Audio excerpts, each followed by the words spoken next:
All right, the director of the CIA, that's William Burns, met with Israeli Prime Minister Benjamin Netanyahu in Israel today. That's right. The talks coincide with the U.S.'s growing optimism over the ongoing ceasefire negotiations in Cairo. Israel has reopened a key crossing in Gaza following Hamas's deadly rocket attack earlier this week. The move allows additional humanitarian aid to enter the war-torn enclave. Israeli tanks rolled into the Gaza side of the Rafah border crossing yesterday and seized control. Meantime, a senior Biden administration official tells CBS News that the U.S. is now pausing a shipment of bombs because of concern they could be used in Rafah. CBS News foreign correspondent Remy Inocencio is there following these developments from Tel Aviv.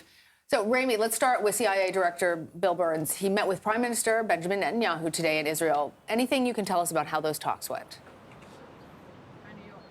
Lana, good to speak with you. Frankly, not very much, actually, when we're talking about the CIA chief. Basically, CBS News can confirm that Bill Burns did meet with Prime Minister Benjamin Netanyahu. We have not heard any official statements come out of it, and frankly, we may not hear any official statements. With that said, there have been local media reports. Reuters, for example, said that the two, according to a senior Israeli official, talked about the possibility of pausing the operations happening in Rafah in exchange for some hostages. The well-regarded local newspaper Haaretz said that it doesn't appear that there is any breakthrough in talks, but they did say that the Israeli delegation that only got to Cairo yesterday will stay on. Another regional news outlet said that the Hamas delegation, though, in Cairo is set to leave tonight. All this to say is that there is a lot of talk, some movement, and we'll just have to see what happens over the next couple of days. But just to hammer this home, what people say may not actually mean what they say in terms of eventually what their goal is. And let's drill down on that a bit more, Remy, because Rafah's the focal point of the war now. We saw this footage of tanks rolling in. The complication is that this is also a key humanitarian entry point into Gaza. So where does any of that stand now? Yeah, absolutely. Well, according to an IDF spokesperson, they said that Israeli soldiers are continuing their operations in eastern Rafah and that they say they've identified 4 Hamas battalions that they're trying to target. But, Errol, to your point about the humanitarian aspect of these things, while the operations for Israel's military carry on, the United Nations has said that fuel is an issue. For example, the 3 hospitals that are still operating in southern Gaza only have a few more days of fuel, which means that any procedures that need to be done for the wounded that are coming in from these military strikes will at some point have to be done without electricity, potentially in the dark.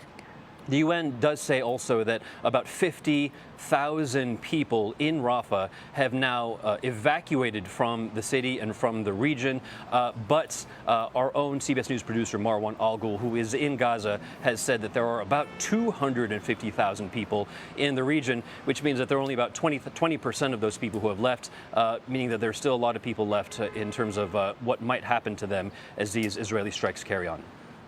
Well, I want to talk a little bit more about humanitarian aid specifically because the U.S. military has completed that floating pier on Gaza's coast. That's going to be used to get aid into the territory. But do we know anything more about when those shipments are actually expected to begin? Right.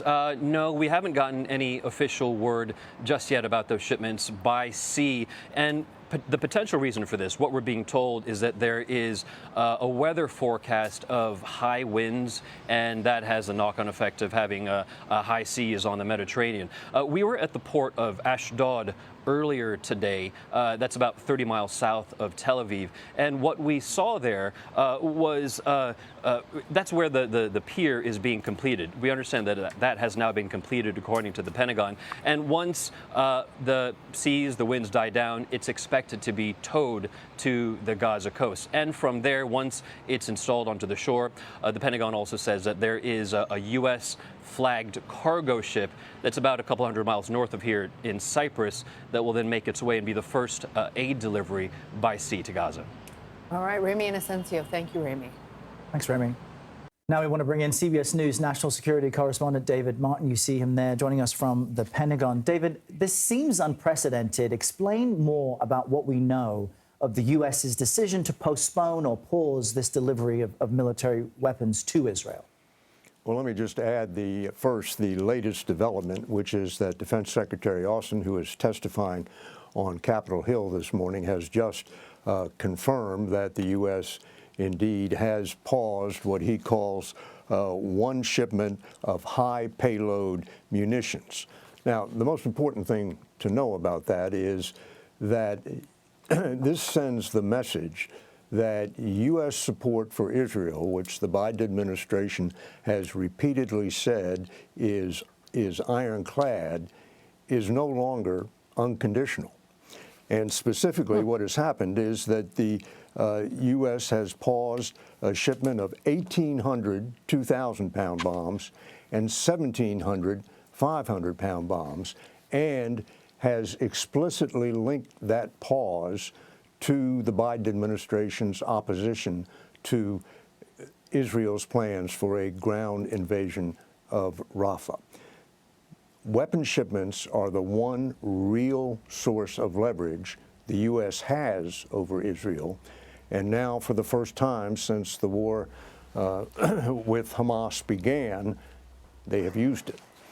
Well, on that, then, David, I'm wondering what this potentially means for the status of other military shipments to Israel. Future deliveries are, quote unquote, under review.